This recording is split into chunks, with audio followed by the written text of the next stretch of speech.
संपूर्ण महाराष्ट्राला हादरून सोडणाऱ्या धुळ्यातील गुलमोहर या शासकीय विश्रामगृहातील रोकड प्रकरणी अखेर गुन्हा दाखल करण्यात आलाय। अंदाज समितीचे सदस्य अर्जुन खोतकर यांचे स्वीय सहाय्यक म्हणून आलेल्या किशोर पाटील यांच्यासह अन्य 2 जणांवर हा गुन्हा दाखल करण्यात आलेला आहे।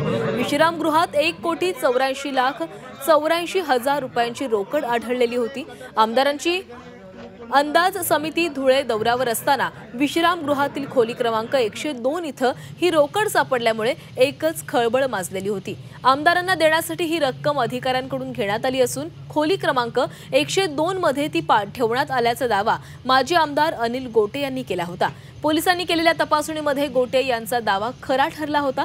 दरम्यान या प्रकरणी 9 दिवसांनंतर अंदाज समितीचे अध्यक्ष अर्जुन खोतकर यांच्या पीए किशोर पाटील यांच्यासह आणखी 2 जणांवर गुन्हा दाखल करण्यात आलाय।